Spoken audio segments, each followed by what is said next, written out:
here. Good afternoon, I'm Adam Lupel, IPI Vice President. It is indeed my pleasure to welcome you all to this policy forum, 21st Century Challenges and Opportunities for Humanitarian Health Responses, which also serves as a launch of a special issue of Daedalus on delivering humanitarian health services in violent conflict. And that's the reward for those of you that are here. We've actually got copies on the credenza in the back. You know,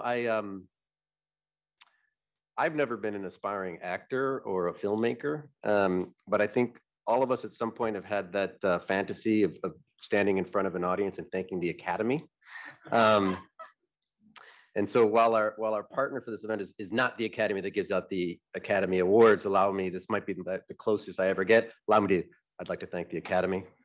The Academy, the American Academy of Arts and Sciences, for co-organizing this event with us. We will hear shortly from David Oxtoby, the president of the Academy. And also many thanks to the Daedalus guest editors, Jaime Sepulveda, Paul Wise, and especially Jennifer Welsh, who we consider a longtime friend here at IPI. Welcome back, Jennifer. It's always great to have you here. It is maybe not so well known for those of us who do know IPI that IPI has worked on the intersection of peace, health, and humanitarian affairs for over 10 years, including work with the Bill and Melinda Gates Foundation on polio eradication in Pakistan and Afghanistan, cooperation with the Executive Office of the Secretary General on the Lessons Learned exercise from the UN Mission for Ebola Emergency Response, a 2018 study on the challenges of delivering healthcare in armed conflict, research following up on Security Council Resolution 2286 on attacks on healthcare, and most recently work on the COVID-19 pandemic, of course, and many others. When we began working in this area, some might have asked, why would a peace institute work on issues related to global public health? But I think in the intervening years, it has become tragically, patently clear. As the Secretary General's new agenda for peace, just released this week, notes, quote, conflict and disease can intersect in multiple ways, and the risks posed are currently not addressed holistically and in a coordinated manner. Armed conflict has a disastrous impact on public health, far beyond the fate of the war wounded, and health actors face numerous constraints and even mortal risks to delivering healthcare in conflict-affected settings. We could all benefit from a more systematic understanding of those constraints and risks and understanding of how to overcome them. We have a very esteemed panel here, gathered here in person and also online to discuss all of this and more. But as promised, we will hear first further opening remarks from our partner, Dr. David Oxtoby. He is a chemist, an educator, and president of the American Academy of Arts and Sciences and president emeritus of Pomona College. David, welcome to IPI. The floor is yours.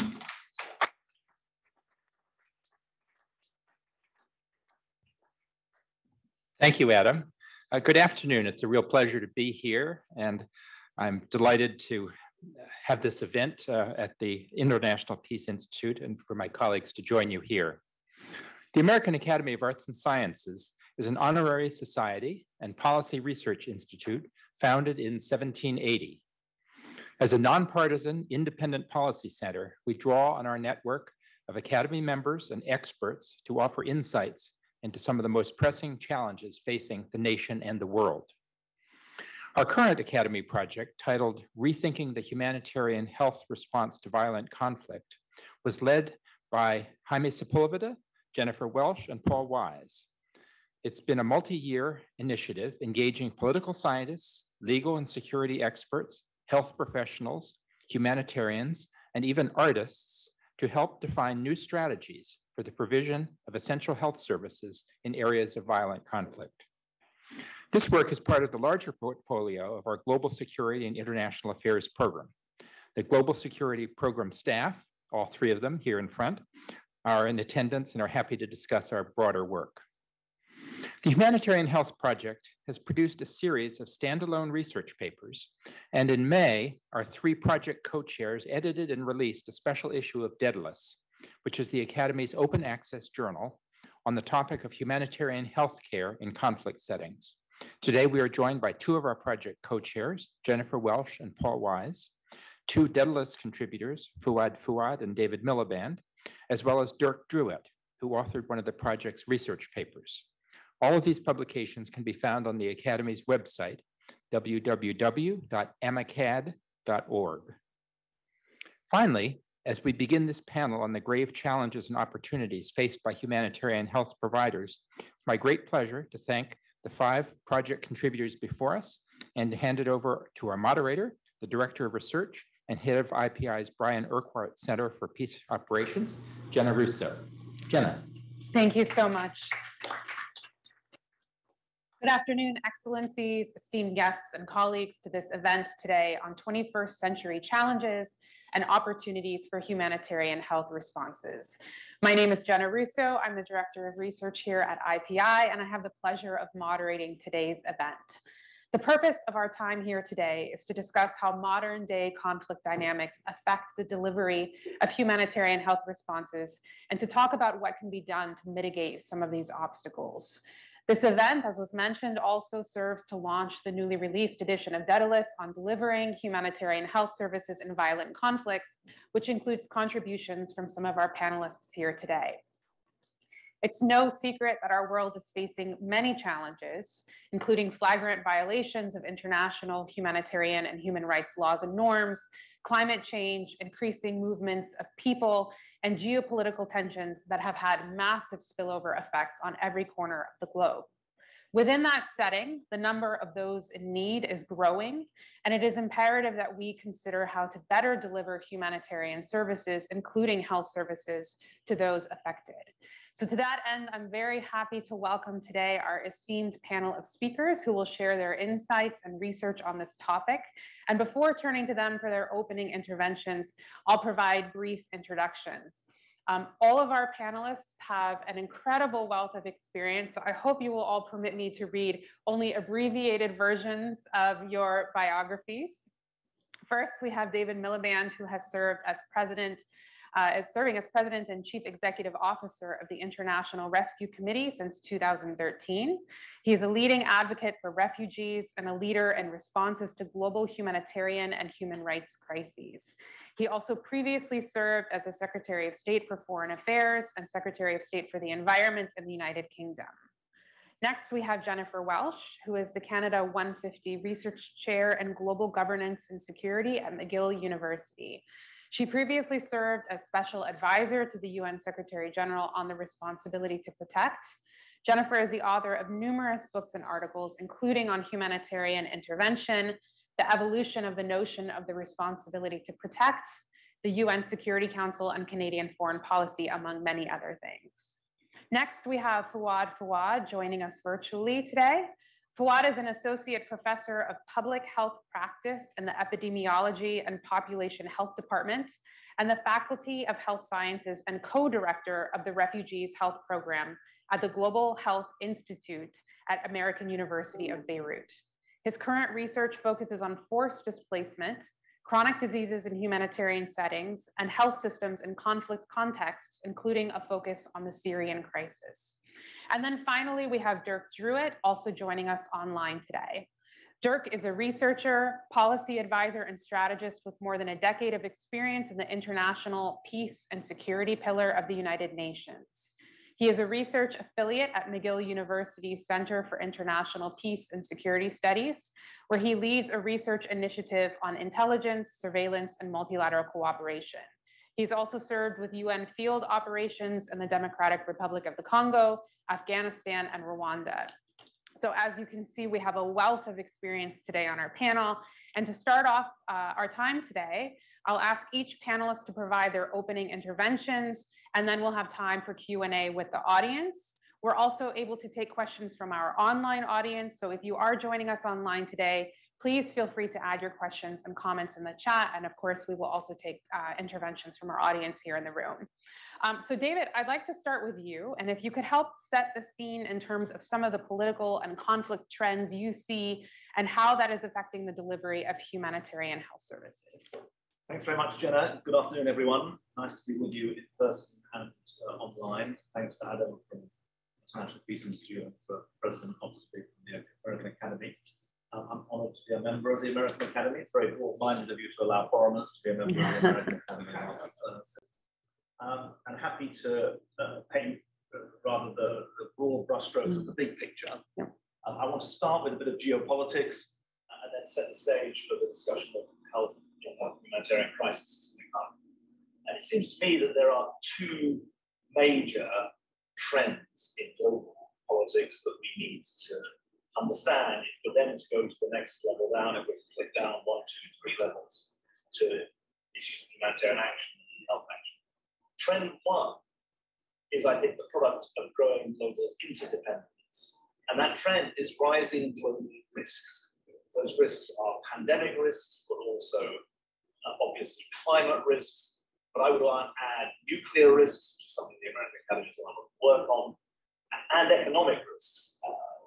It is now the case that when America doesn't quite catch a cold, but when it's got a bit of a bug, it leads to real pneumonia in other parts of the world. Just to go to countries facing 14, 15% interest rates, interest rates have risen in the US to 4 or 5%, and you see the global ramifications.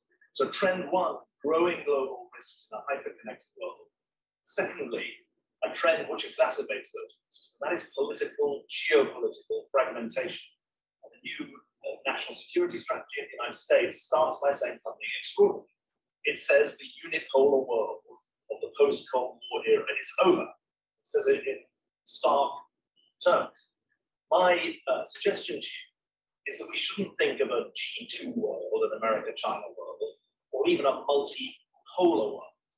That suggests to me a degree of solidity or fixedness that isn't quite right. I prefer to talk about a multi-aligned world in which there are big superpowers like the US and China, but there are a large number of small to medium-sized countries who are not going to be brought to heel by any of the big superpowers. They're going to work on a more transactional, more rugged, more issue-by-issue basis. Hence the idea of a multi-aligned world. It's not my idea. Jacques Delors, formerly of the City, talked about it 15 years ago. The interesting thing for me is that these two trends reinforce each other. The growth of risks actually exacerbates the fragmentation. Geopolitical fragmentation exacerbates risks. If you think about the climate crisis or about the recent pandemic, the COVID pandemic, you can see that in action. I would contend that the victims of humanitarian disaster are falling in the cracks of those two big trends. They're the victims of the interaction of those trends. And three main drivers are clear if you look at why are there 250 million people in humanitarian need around the world. The first is conflict, and conflict within the states. I'll come back to that, civil wars, so forth. Conflicts, in our estimate, account for 70 and 80% of humanitarian need around the world. The second driver overlaps with conflict because it helps reinforce it. That driver is the climate crisis, which is today's crisis, not tomorrow's crisis. People forget when they talk about global warming, although they're going to forget less after this year, that rising average levels of global temperature are associated with more extreme weather events. I'm not a scientist here, but you don't need to be a scientist to understand what's going on. And obviously the climate crisis itself creates humanitarian need, but it is a multiplier of resource stress, and resource stress is the driver of conflict. So the conflict is in part fed by the climate crisis. The third main driver is the perilous economic situation. At global aggregate level, if Steve Pinker rewrote his book now, you have to report that actually extreme poverty is rising around the world, not falling. 3 or 4 years ago, I would have said, yes, you're right that poverty is falling around the world, but there are acute areas of rising poverty, essentially conflict states.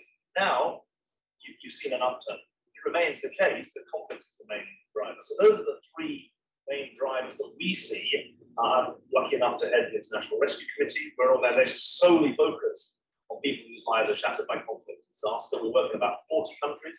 We're proud not to work in 140 countries. We're proud of the countries that we don't work in because they don't qualify as being either holding or supporting people whose lives are shattered by conflict or disaster.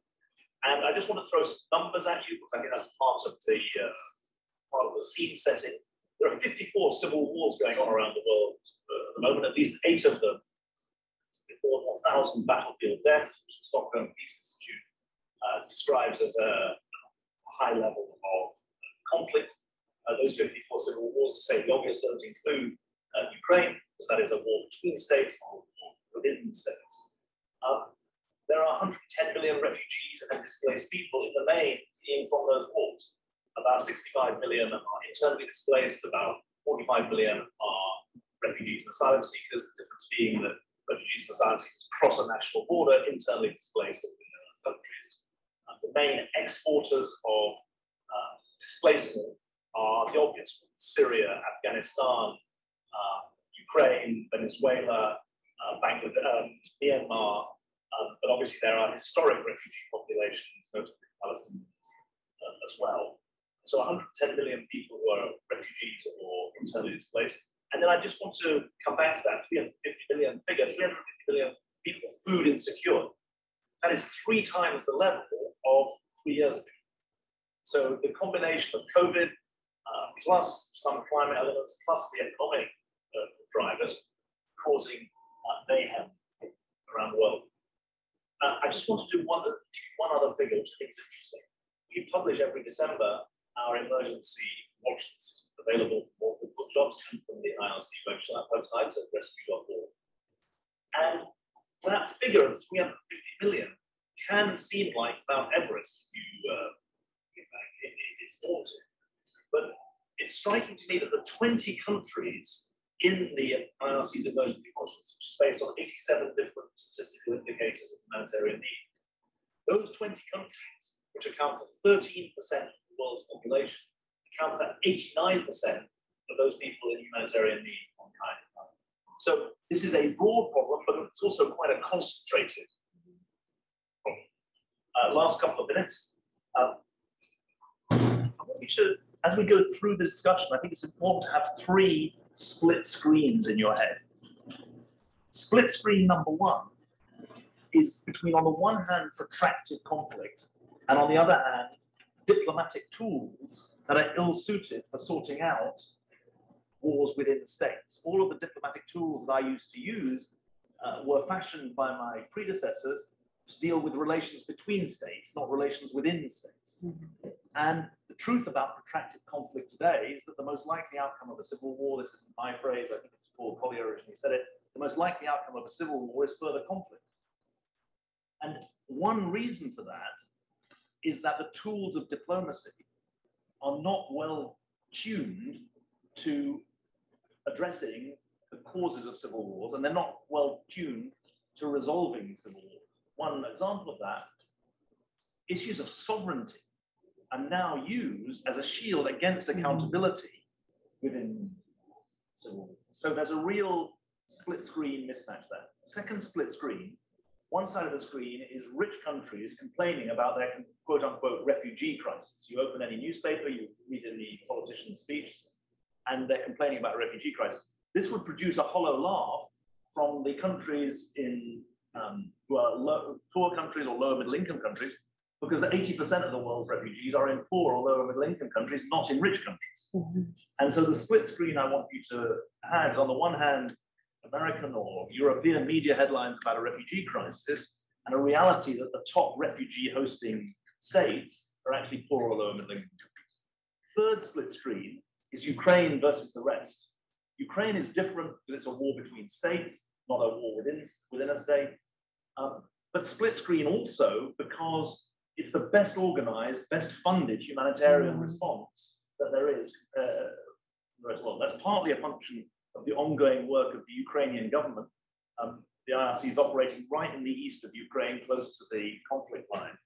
The Ukrainian government's RIP works, and it's a well-organized machine, but there's also a funding question. More or less 80% funded for the Ukraine crisis, 30% for the East African crises, or even less, actually 17% for some of the West African crises. Let me just end as follows. I'm humbled to have an article in this Daedalus, this journal, about the health issues. And the point that I make with my co-author Ken Sofa here is that there are some big technical improvements that we can make to the health response in humanitarian settings. Acute malnutrition, 80% of acutely malnourished kids get no help at all from the current system. That's not because of the wars, it's because of the system. Similarly, last mile vaccines often don't take account of non-state actors, civil society actors in delivering healthcare. Ditto sexual and reproductive health. 60% of women who die in childbirth die in fragile and conflict states. 60%, 45% of kids who die in the first month of life die in those states.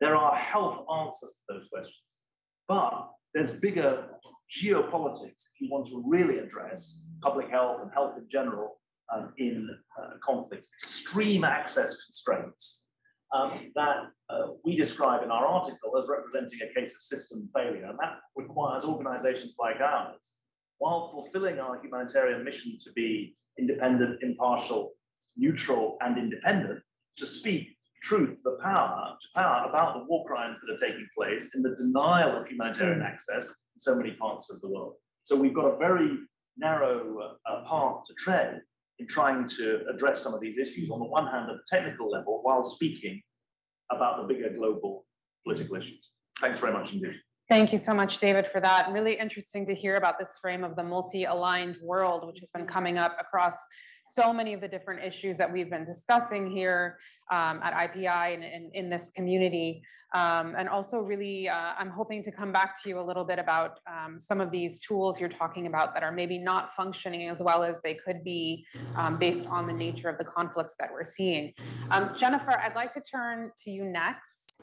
Can you talk to us a little bit about how you see efforts progressing both at the high political level, including within the UN Security Council, which you've studied quite a bit, and then also at the local level as part of the localization imperative that has become more central to thinking on humanitarian delivery? Great. Thank you so much, Jenna. And I'm going to turn myself on here. Sorry. Thank you so much, Jenna. And thanks to David for laying out so crisply for us the context and the challenges. So our project and volume really sought to hone in on how that landscape for the delivery of humanitarian health services is evolving, but also how we've seen the return of troubling trends some might have thought were part of history, right? Not the present. The use of explosive weapons in populated areas, the deliberate targeting of civilian infrastructure, including medical facilities, the use of siege and starvation tactics. And the volume came to be as the Ukraine war was entering its second deadly year, and for humanitarian actors, a further display of the erosion for basic principles of international humanitarian law. But as David has alluded to, the destruction in Ukrainian cities, along with the assaults on healthcare, has been just an extension of the war strategy already employed, certainly by Russia and its Syrian allies during Syria's protracted civil war.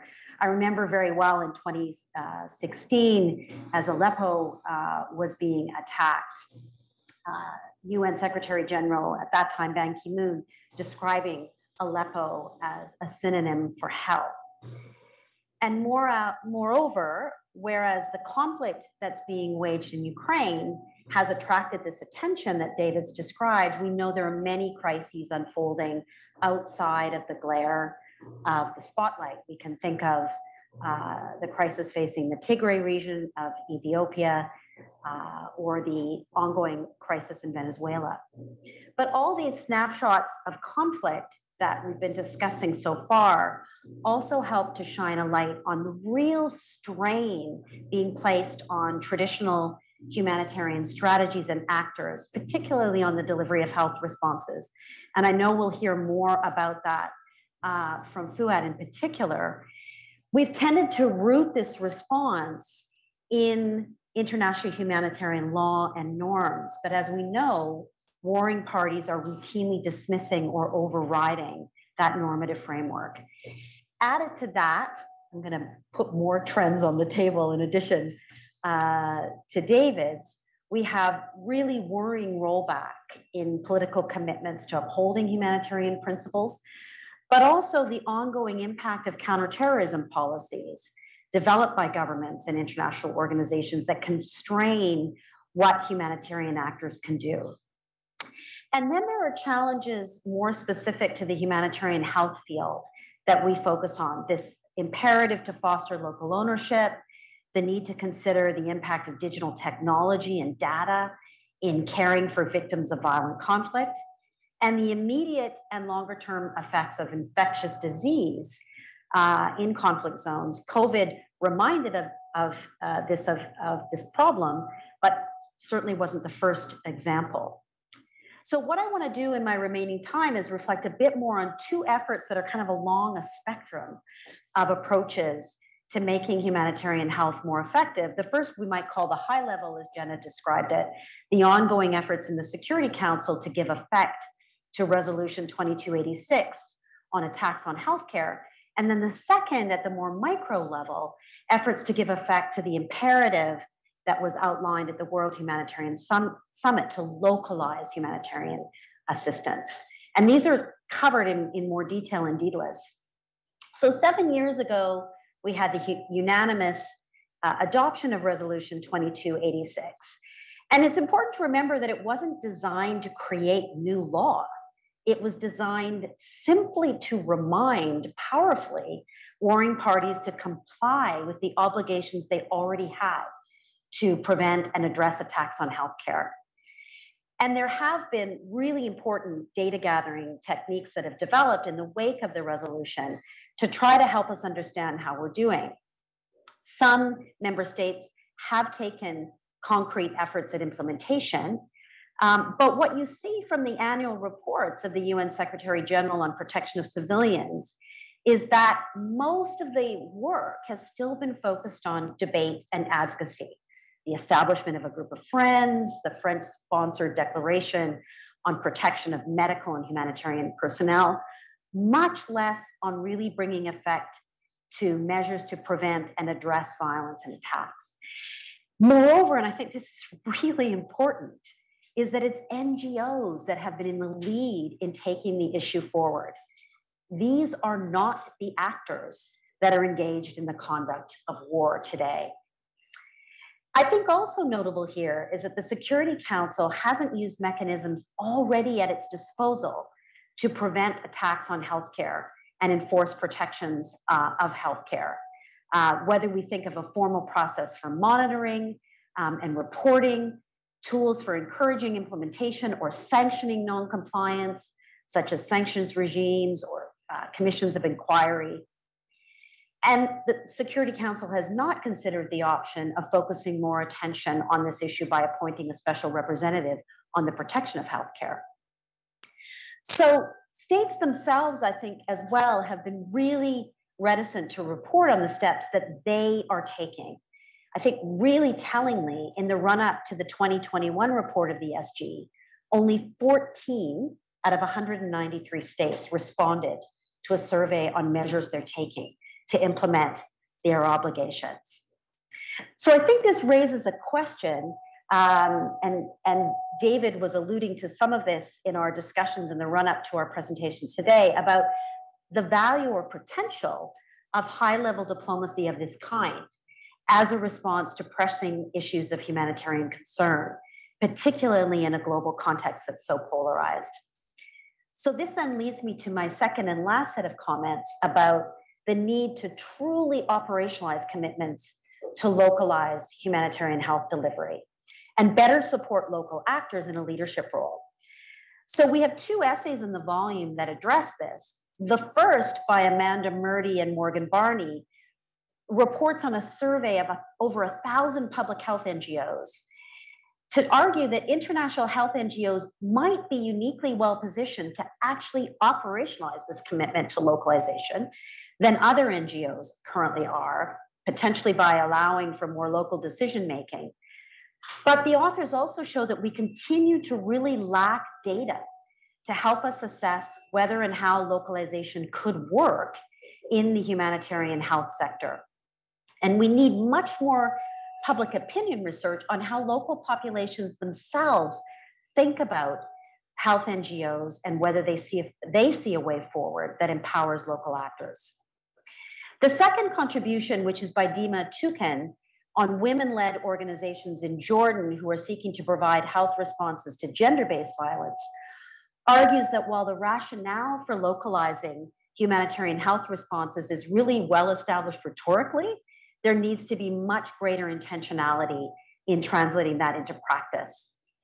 Lots of research tells us that the presence of strong women's organizations in a country help reduce women's experiences of violence, but also that women's organization participation in humanitarian responses, including those related to health, will help to make them more inclusive and effective.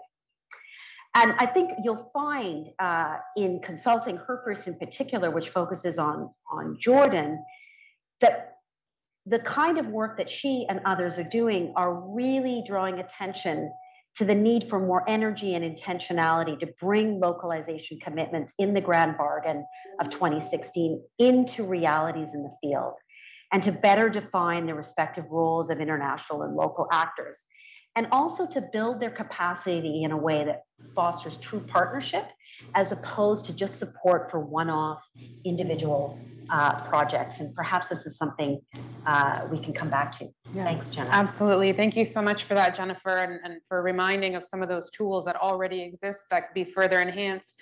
And if you'll permit me, I'll also share that this past year at IPI, we did a small project on monitoring and reporting on data in support of Resolution 2286. So of course, we're very happy to share that with anyone who's interested.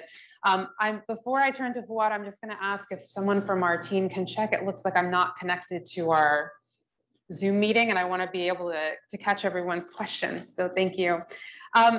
So next I'll turn to Fouad, who's joining us online. Fouad, you have studied the Syrian crisis extensively. So can you tell us a bit about some of the frameworks used to deliver health services within these types of protracted crises, and what you've learned from the Syrian context specifically, as well as your other research on this topic? Thank you so much, and over to you. Well, thank you very much, Jenna. Do you hear me well? Yes. Excellent. So first, I'd like to thank the organizers for inviting me to join this very distinguished speakers. This is really a privilege. And allow me, Jenna, just to add to your great introduction about myself.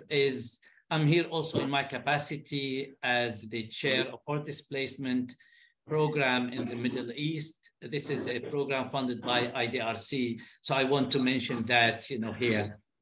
And also, I would like to share a few ideas about the humanitarian response structure and system in the current, crises.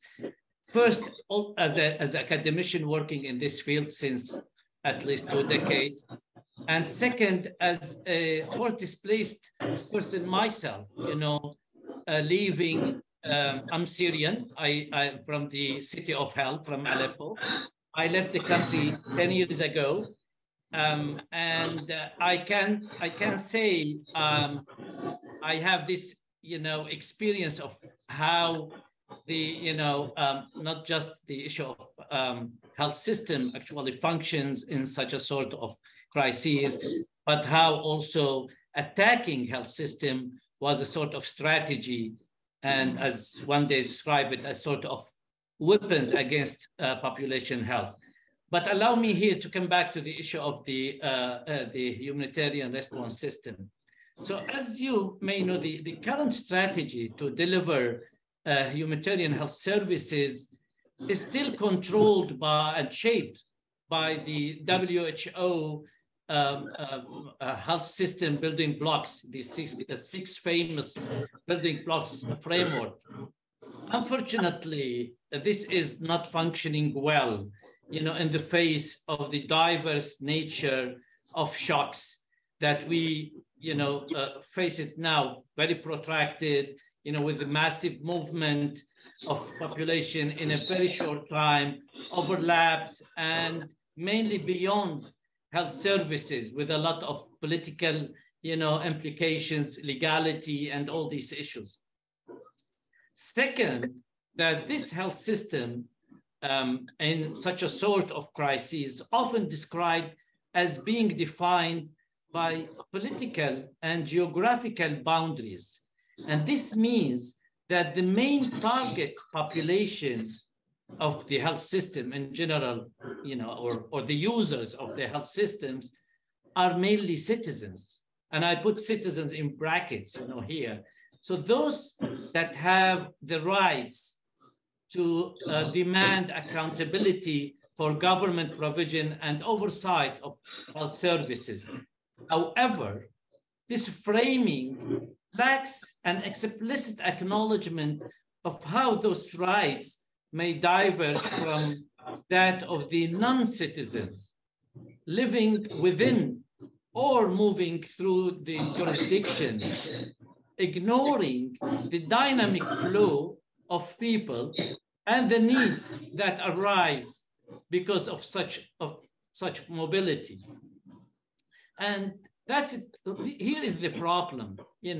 We're talking about people on the move, but the response actually focusing mainly on the, as David Miliband mentioned, about the sovereignty, working directly with government.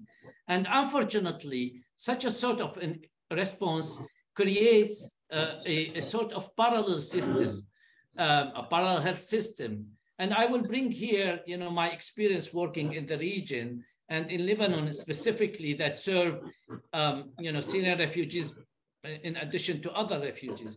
In Lebanon, a small country of almost like a 6 million, almost 1/3 now of population are refugees, hosting the largest number of refugees per capita. Now, actually have 4 parallel systems at the same time. The first system is the national system, the public, private system, the charity, faithful organization that serve Lebanese systems. In addition, there's an old system run by UNRWA, the UN agency that served Palestinian refugees since 7 decades in Lebanon. For 7 decades, a parallel system for Palestinian refugees are running in the same, direction of the, not always the same direction of the Lebanese health system. And, this is something that, you can face it daily with people with 3 generations of population. And a third system that started almost like in 2011 and 12, when the movement of Syrian refugees came to Lebanon, which is run by UNHCR and the other agency of refugees, working with the government, but it's actually serving with the third structure of parallel system to the national and the UNRWA ones. Strangely to see that there's a hidden 4th system, which I called it informal health system now in Lebanon, that run by Syrian health workers who are not allowed, because Syrians are not allowed to work in Lebanon. So the Syrian doctors there, because of the needs of providing services to Syrian refugees there, and so they, by time, they have a 4th hidden system that serve almost 1 million of Syrian refugees in Lebanon, with all, diversity of services, including, advanced surgery, and, with a sort of strange link with the other 3 systems. So having, such a sort of very complicated parallel system, actually the main indication for that is that the current healthcare system is not functioning well. I would like to mention here two issues, before I close. One is about the issue of integration as a sort of response to the parallel system. There is a lot of conversation now, research, doing about the integration, but integration itself is mainly controlled by the political commitment, political implication, and the sort of the challenge, that face, even to say it in that way, even how to translate the word translation in even other language that gives like a very political meaning. For example, in Lebanon and the region in Jordan, they translate integration as sort of tawteen, means like citizenship. So which create a lot of political clash and tension between refugees and host communities. And second one is about that sort of the model, the in-country model or the national model of health services that, as mentioned, deal with mobility with a sort of functioning well. So the other model that could be suggested, and I may come back that later in the discussion, is a sort of regional model. Again, I will bring back to this example about Syrian refugees in the region. 6.5 million and three of Syrian refugees in 3 neighboring countries, and each country actually has their own system.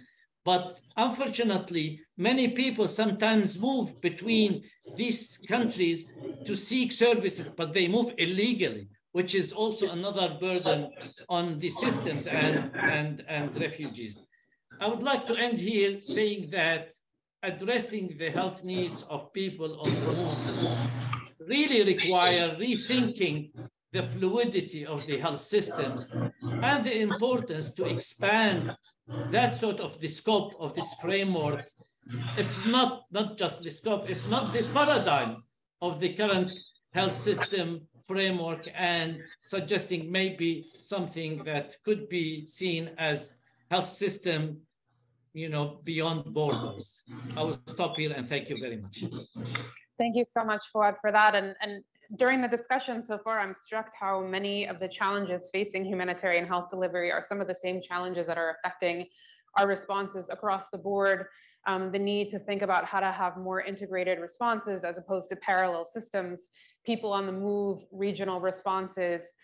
So these are certainly things that we've been hearing across a number of issues currently. Finally, I would love to turn next to Dirk Druitt. Dirk also joining us online. Dirk, the idea of having a more peace-responsive approaches to health interventions has been gaining traction recently, including as part of the WHO's Global Health and Peace Initiative.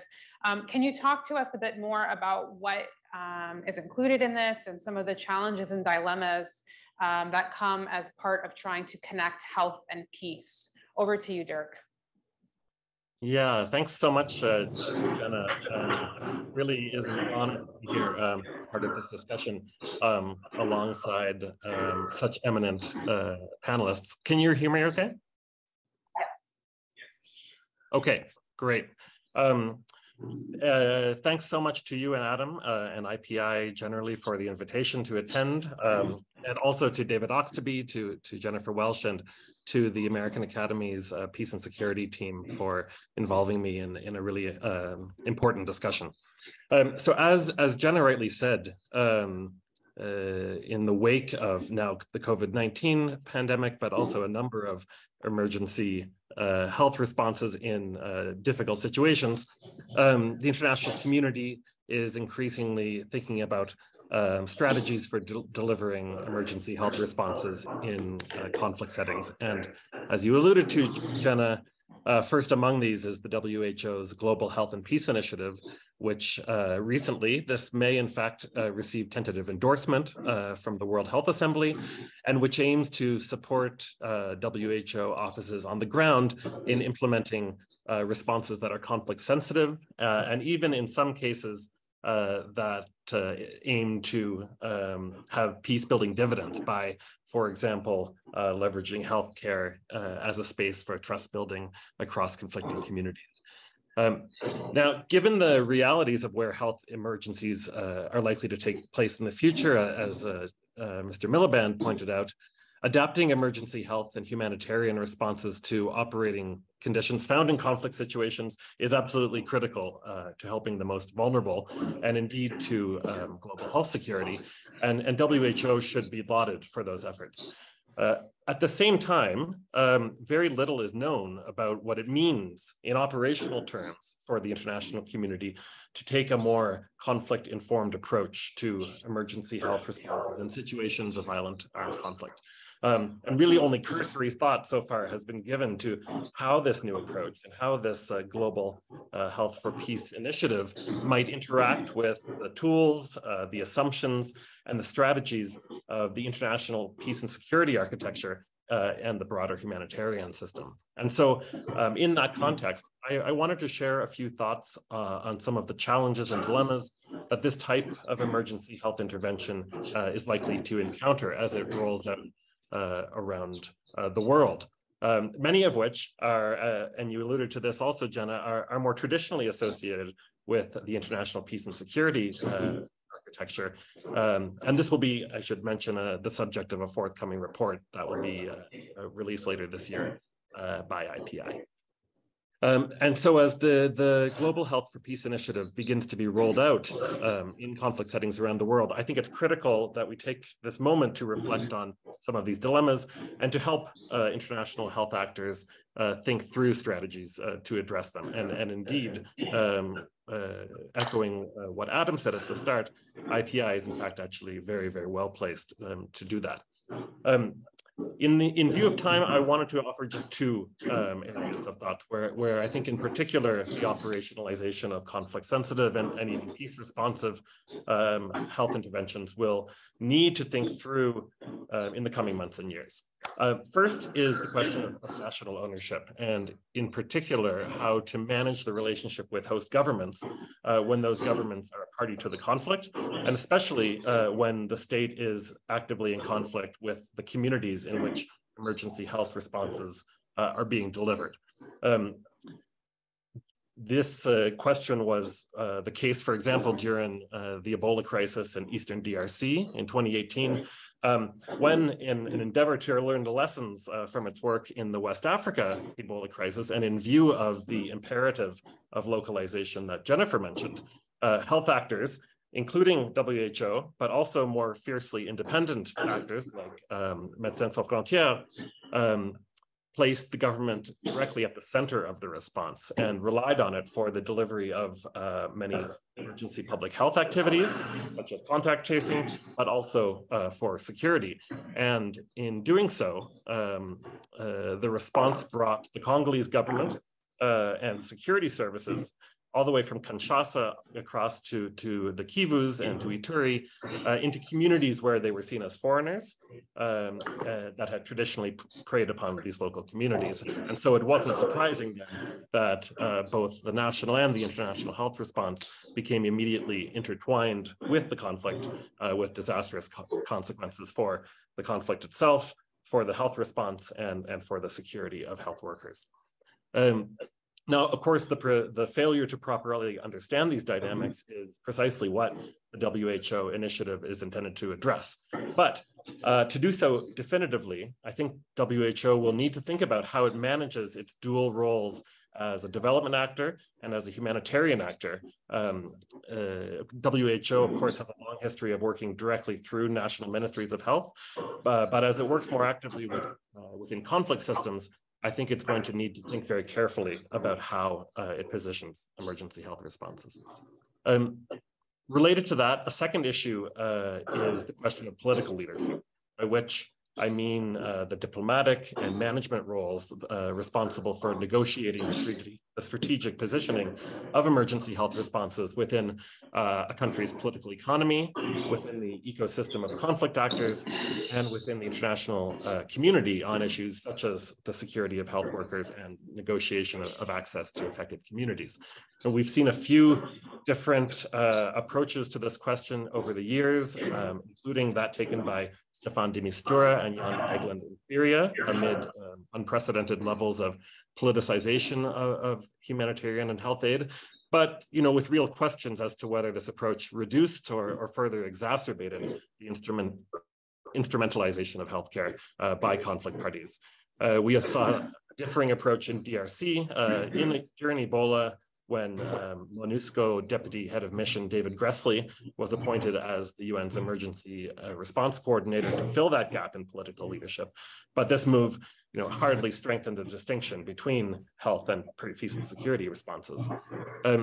I don't have easy answers to both of these questions, but I think there are a few things that we can keep in mind as the Global Health and Peace Initiative rolls out, and as we think further about conflict-sensitive health responses.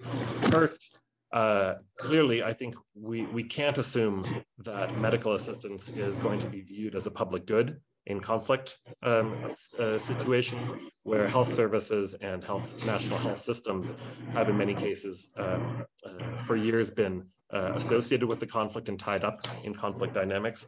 And this is, I think, the starting place for any conflict-sensitive health emergency programming coming from the outside. And then to Jennifer's point, and I hope we can talk a little bit more about this, I think we need to distinguish between locally and nationally owned emergency health solutions in politicized conflict environments to ensure that the local is attenuated to the right place. So let me end there, and thanks again for the opportunity to participate. Thank you so much, Dirk, for that intervention. We're about ready to open the floor for comments and questions, and I just want to remind our online audience that you are more than welcome to pose a question or a comment, and I will throw out a couple of questions just to get us moving. And if you want to ask a question or make a comment in the room, please just go ahead and raise your hand and we will bring around a microphone. And I have two questions I'd like to start us off with. For those of you who saw the opening video when you came in, you'll have seen that it was mentioned that in the data list volume, it includes not only traditional written articles, but also a number of artistic contributions. And so maybe Jennifer, to you as one of the contributing editors, if you can tell us a little bit more about why you felt that was important to include as part of what might otherwise be a more narrow policy-focused conversation. And maybe Fawad as well. Fawad has an artistic contribution of a poem in the volume. So Fawad, maybe you can tell us from your perspective as a medical professional, how art has been important to you in understanding a humanitarian response. So that's question one. My second question has more to do with the politics and maybe a normative understanding of the laws around protecting humanitarian and health spaces. Fawad mentioned that attacking health systems has become increasingly a strategy within war, rather than being understood as something that's really non-permissible. Of course, international law is predicated a lot on norms and on a commitment to those norms by member states. So as we see that law and norm as maybe being under threat of eroding, what are some of the tools from maybe a political and diplomatic perspective that member states and others can do to try to re-solidify that norm so that we don't see its further erosion? So Jennifer, maybe I can turn to you first and then to the others. Yeah. Is your mic on? Thank you for both of those questions. On the first question about the shape of the volume and the artistic contributions, one of the great pleasures of working with the American Academy, and like David Miliband, I'm one of the lucky people that is an international member of the Academy and makes it really distinctive, is that it crosses the arts and sciences And so there are many distinguished visual artists, musicians, poets, writers who are members of the American Academy. And I believe, but I think David Oxtoby could say more about this, that it's, you know, it's in the DNA of the organization that this really holistic approach to thinking about society and different ways of contributing to problem solving is very much part of it. And so we, as the co-directors of the project, wanted to bring that spirit to this volume. And Paul Wise, who you will hear more from in concluding remarks, really led us in thinking about how we could do this, how we could curate it. And as I will borrow from his words, as someone who's also in the field, really strongly believes that humanitarian norms, to bring it to your second question, they're on paper, they're codified in law, but they need to be felt, they need to be internalized. And various forms of art and artistic expression can help us understand not the legal language, but the really strong human imperatives that underline notions like protection. And so that's why, and I'm glad you like the experiment. We're really thrilled with the pieces we've been able to have.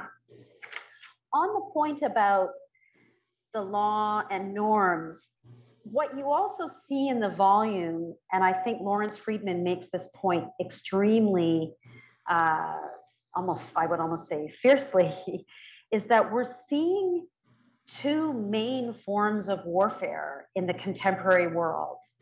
We're seeing what we might call an early 20th century approach to waging war, where even though we have the most precise weapons and tactics that we can use, we're using them not to distinguish between combatants and non-combatants, but to more effectively hit non-combatants. And so Russia and other belligerents are actually motivated by this logic that feels, for some of us, very much part of the past, that what you're trying to do is destroy civil society. And by destroying civil society, you will somehow enhance your chance of military victory.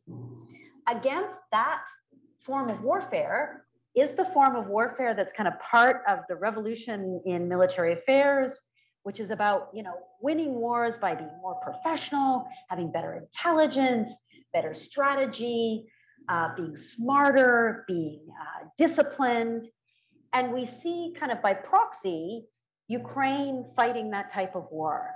But, you know, to your point, compliance with these principles has always been difficult in the kind of system that we operate in.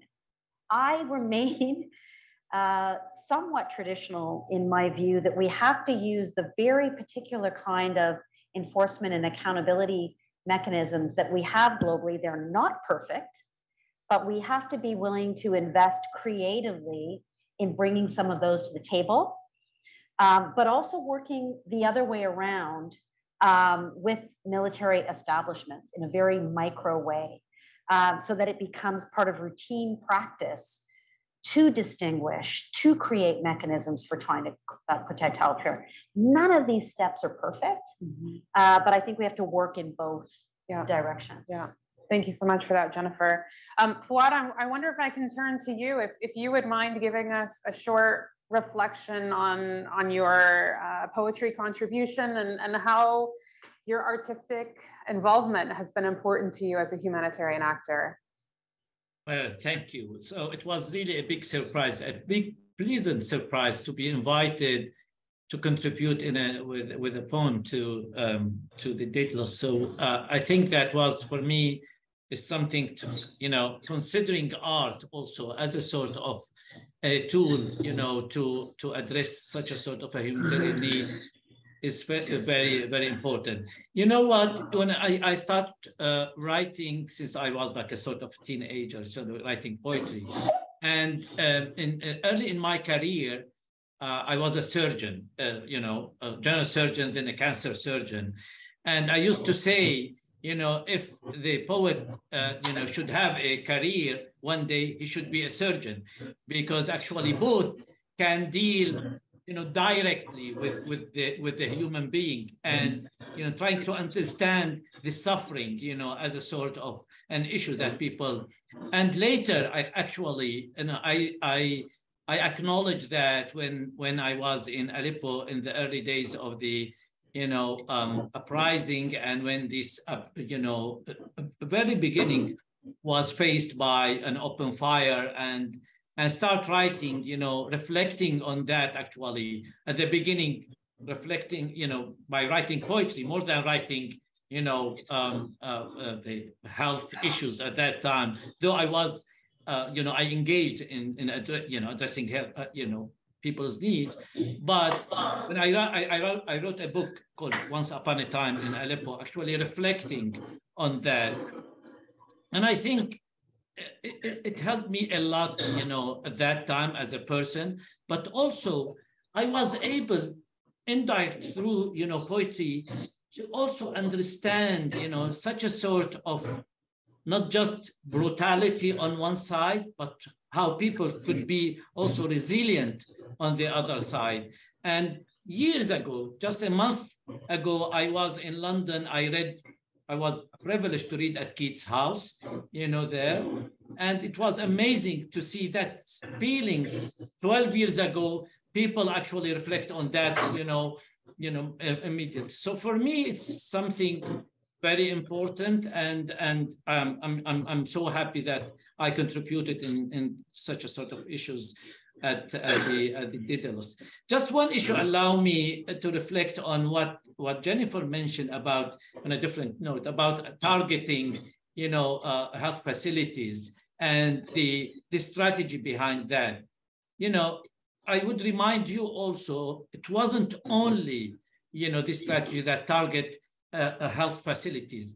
In Aleppo, they targeted bakeries and souks, and so it was really clear in the mind that there is a strategy to evacuate people. They want to hit all the the infrastructure to push people live away, and that's why the reason why people fled in massive numbers. And that's why also the other objective of this Davos strategy is, by targeting the witness of such sort of brutality, is that, that was they targeting, health workers and, physicians. So something that, always need to be remembered, that, this is a clear issue, and unfortunately still our response to that strategy is limited. I will stop here and thank you. Thank you, Fouad. I want to invite anyone in the room who would like to make an intervention, and I also have one from the chat that I can read out loud, but if anyone wants to jump in. Adam? The mic is coming. Hi. Jennifer, you mentioned the challenge of counterterrorism policy for the effective delivery of humanitarian health interventions. IPI was directly involved in the debates around the need to establish humanitarian exemptions in UN sanctions regimes and UN counterterrorism resolutions. At a time when everybody recognizes the Security Council is in a terrible state, we did actually have a success last December in a resolution to establish a standing humanitarian carve-out. I'm wondering what barriers remain, but also whether David could comment to what extent, in his experience on the ground, has that had any impact on your ability to deliver aid in these contexts, or not? Yeah. So the reference is to the generalized exemption for humanitarian activity. The truth is, there were always exemptions in individual cases.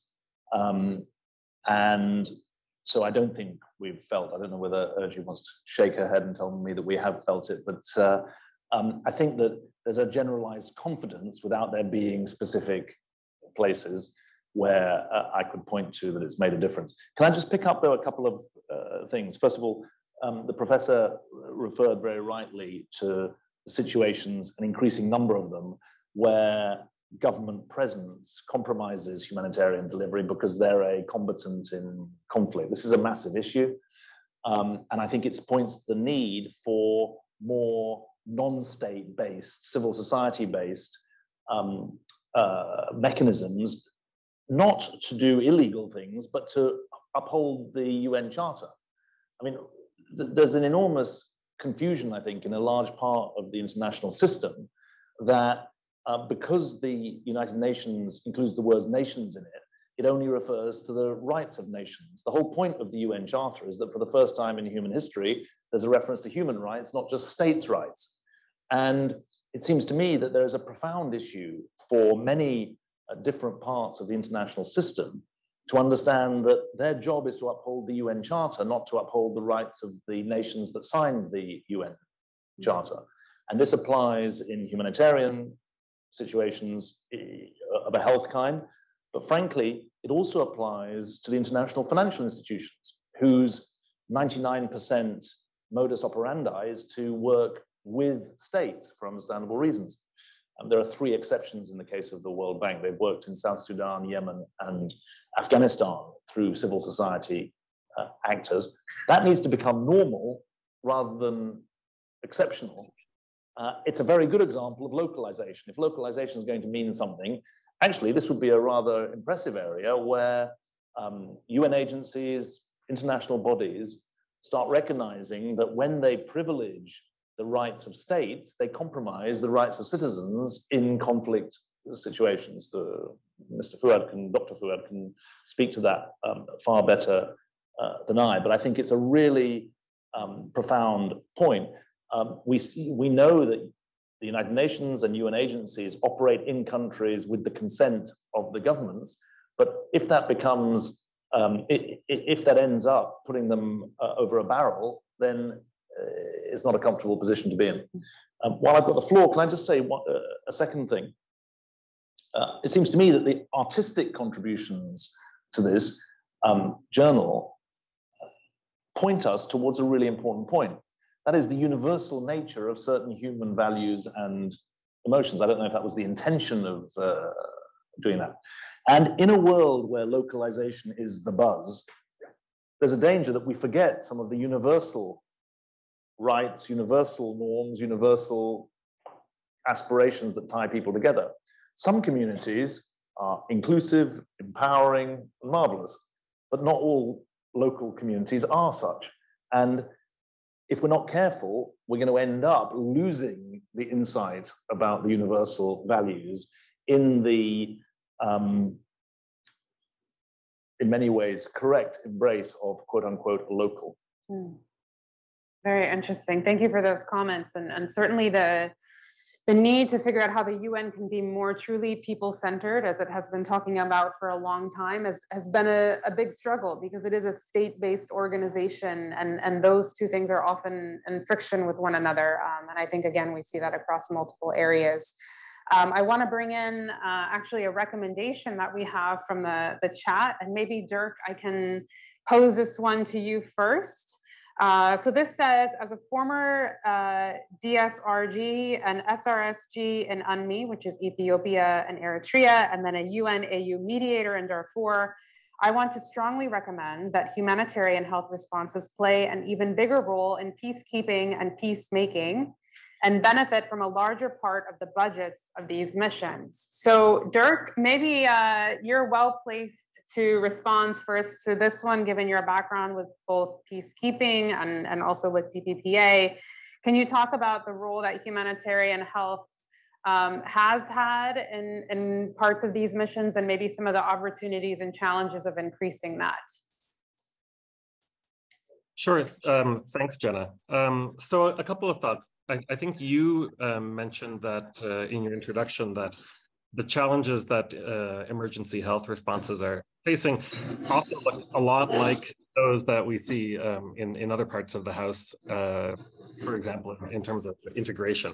And so if the WHO does pursue this peace responsive approach that is one of the two pillars of its Global Health and Peace Initiative.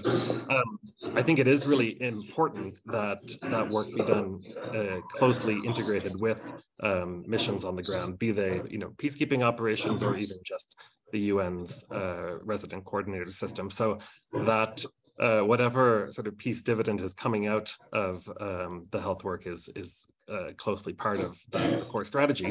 But then related to that, and I think it speaks to Adam's question on counterterrorism and its impact on the environment, is this question of convergence of different global emergencies and requirements, and thus the convergence of different types of international responses.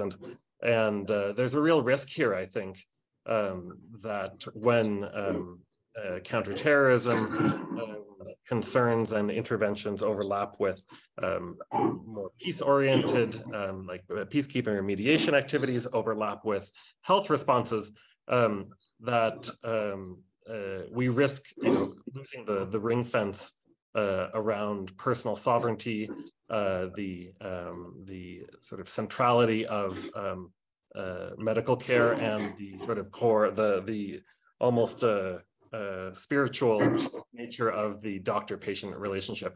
And we as the UN, when we're in spaces like that, I think have a real responsibility to very closely protect those types of important ring fences. So I'm all for integration, of course, but I think there are important areas where we need to be very careful about going too far in that direction. Yeah, thank you, Dirk. Anyone else from the room? I have another one from the chat that I'm happy to share, but anyone else in the room want to make a question or comment? Yes. Thank you. Professor Fawad, thank you so much for your eloquent remarks. You mentioned that people are on the move, but simultaneously chronic disease is on the rise. How can the regional model that you mentioned help with continuity of care in the gaps? Thank you. Well, thank you very much. Thank you very much. Yeah, this is really a very important questions, and luckily that we start working on such a sort of research recently. I mean, it wasn't very recent, but many efforts done before from different researchers. But you're right, the main issue when talking about people on the move, or the mobility actually for chronic diseases, are two issues actually. It's not only the continuity of care, but also it's about the health information system, because usually we lose that information. And these are the two major challenges in addition to other challenges regarding the issue of the cost and the follow-up. But these are the two challenges. And some suggestion here is to create such a sort of sometimes we call it health passport, so people could have something with them. And also here at AUB, we started an issue here by having what we called it e-health, which is not exactly what we understand from e-health, but it's about something that we called it in Saha Health. It's anyway, it's I'll try not to translate, because it's sort of something that electronic chips that patient can carry with her or with him. But again, another suggestion could be a sort of a system that's why I try to sort of suggest or propose something about moving from in-country health system to have at least regional one, where we can have an entity that can trace this information and also being able to address the treatment or the needs of people. And thinking about UNHCR as an entity, for example, taking care of Syrian refugees in neighboring countries. But unfortunately, even UNHCR scattered, between or among the 4 countries in the region that serve the Syrian refugees. That's why we need to have a different paradigm where The UNHCR could lead and not vice versa. So just responding to the health system. So you're right. You hit the main issue is the continuity of care is very important. And that's why we need to think differently about how we have the system that can address this issue of challenge. Over. Thank you, Fouad. One more question from the chat that I'd like to share, and then after that, I'll turn to each of the panelists for some closing thoughts. One of our online attendees would like to know their panelist assessments on gender integration and the delivery of humanitarian healthcare and the different settings where they are working. So David, maybe I can turn to you first. So this is a massive issue. I mean, if you want to have a commentary on the mismatch between rhetoric about gender equality and reality of gender inequality, look at the response to COVID and the number of UN agencies who propose to give special attention to the needs of women and girls in the course of COVID. My memory is that out of 31, only one did so. I stand to be corrected about whether that's right, but if you look back 3 years to the initial response to COVID, there was really an enormous blind spot. I'm very proud that at the IRC, we say that to be a successful humanitarian organization, we need to be a feminist organization. That is not a label that we award ourselves, it's an aspiration for our programmatic practice and for our internal efforts. What does it mean?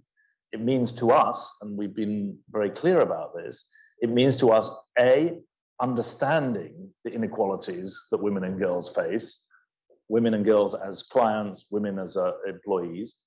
Secondly, working to address those inequalities in the way that we plan, program, and deliver in the field. And thirdly, taking steps internally to measure our own progress to being an organization that gives real equality to our female staff. And so we feel that this is absolutely core to our effectiveness as a humanitarian organization. This isn't, if you like, an ideological commitment, although on the part of some of us it is, it's a practical commitment. And so in Afghanistan at the moment, there are massive challenges to not the equality of men and women, but to mitigating further inequality between men and women and boys and girls. We have 2,000 female staff out of 5,000. And when we were told you can't employ women, our response was to say we can't deliver without women. So we had to suspend our services. But at the same time, we said, wherever there is an opportunity to restart programs with our women staff, we will restart. We didn't say, until we get a commitment from the de facto authorities that they're also feminists, we're not going to start our programming.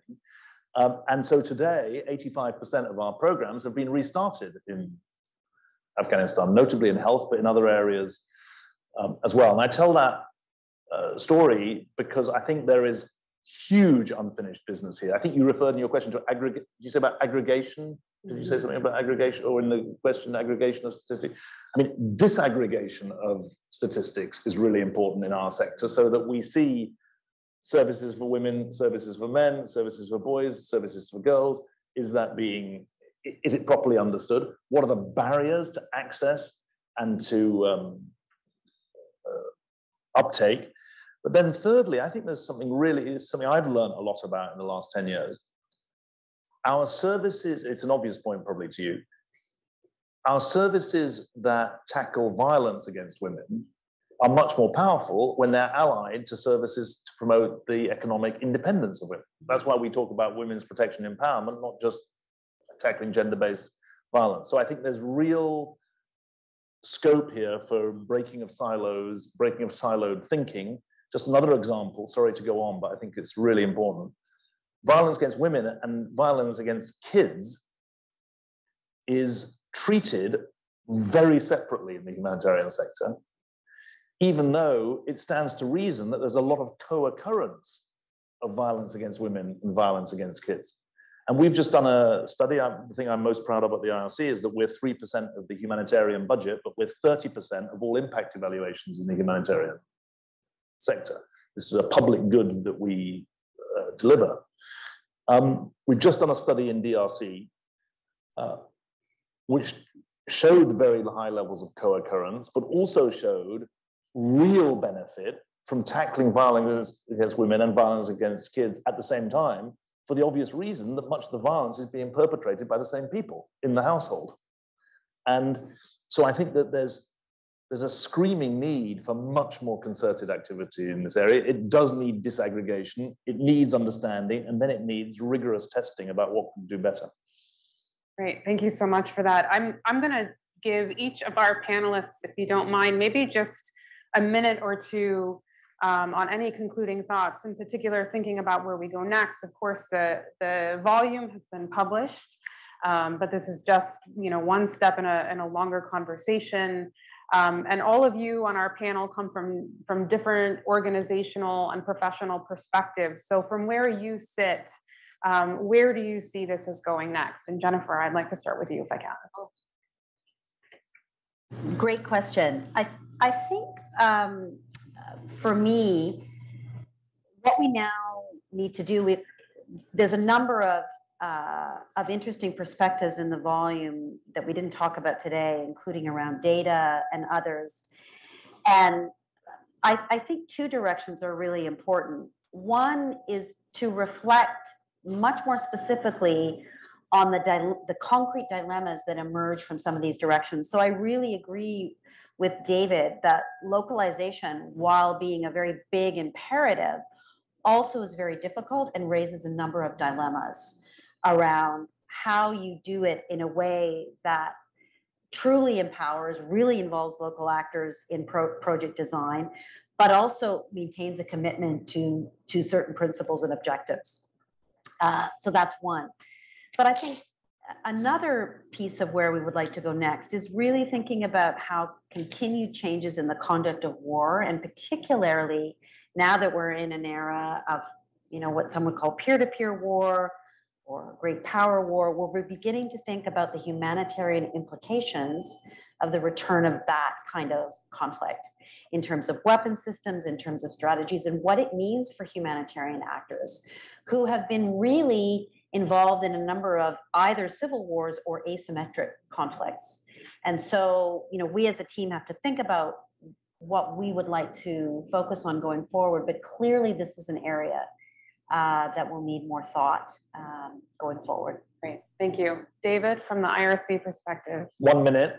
We are marching towards an age of impunity.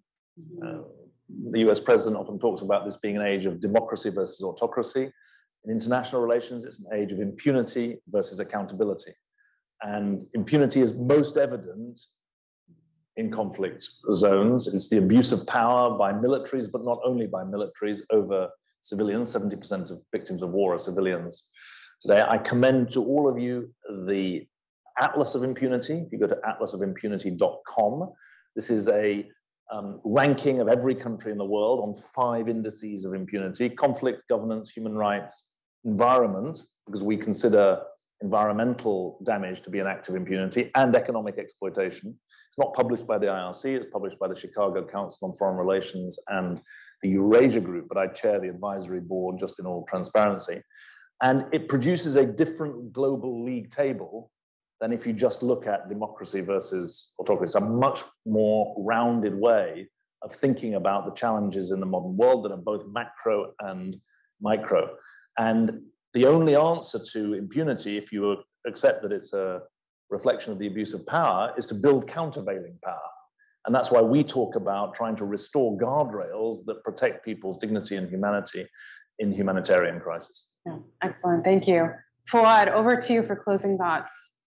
Oh, thank you. So, when I moved to 10 years ago to Lebanon, the number of forced displacement globally was 40 million. David just mentioned that the number now only 1 decade is triple that numbers, 100, more than 110. I think the numbers keep going up with the climate change and the estimate that another 100 million will move internally in the next decade. It's a scary issue if we keep addressing issues in such a sort of very slow steps to do those.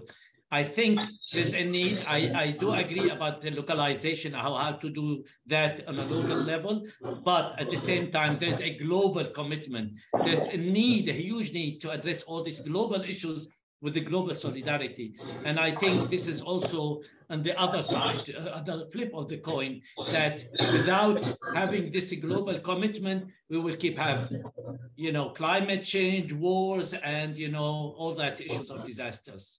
Over. Thank you, Fawad. Dirk? Thanks, and thanks again for the invitation to participate in just what was turned out to be a really fascinating discussion. Building on Mr. Miliband's point, and to respond to the question about the gender dynamics of these issues in my work anyway, another sort of negative aspect of the securitization of emergency health responses in conflict settings is just the re-edification of militarized power dynamics and the imposition of those onto the health space, which is, otherwise an opportunity for a space in which people can receive services and dignity. And so I think that just re-emphasizes the point that we need to be very, very careful on, as we think about the intersection of healthcare and international peace and security, on really protecting those spaces. Thank you so much, Dirk. That concludes the time we have today for discussion. I'd like to thank all of our panelists for joining us here today and for our audience. And now I'd like to turn to Paul Wise for concluding remarks.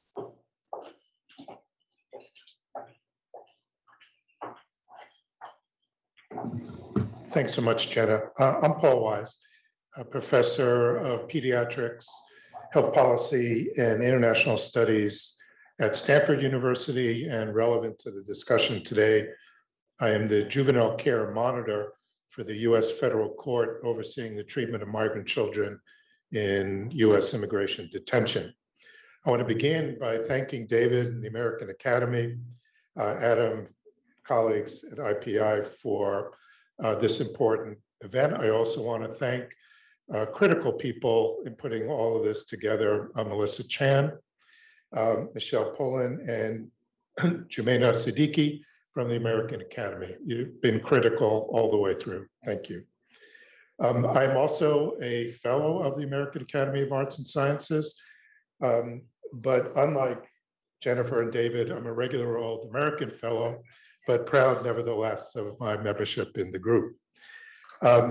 Humanitarian health has always required adaptation and creativity, but the issues in the discussion today and the journal Daedalus essays recognize that humanitarian health in the real world is inherently dynamic, that the evolution of organized violence, the increasingly unstable geopolitical environment, and the, as David mentioned, the impunity with which international humanitarian law continues to be violated, raises a fundamental set of questions that is not adequately addressed by slight revision or traditional discussion.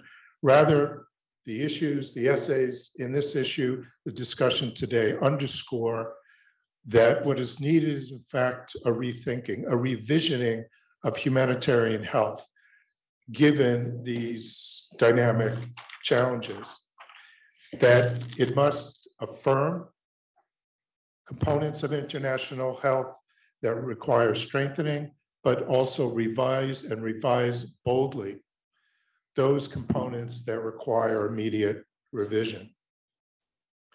It's also been mentioned that this issue does recognize the importance of the arts. And as Jennifer said, the basic construct that we have embraced is that humanitarian norms cannot merely be mandated, they must be felt. And that the power that we see in shaping international norms, the technical guidance that the essays in this issue of Daedalus present, and the exercise of power must be coupled with the power of the imagination, the power to make people feel compassion, to shape collective action, and to inspire for the struggle for justice. The intent of this set of essays and the discussion has been to inform, but it's also to provoke.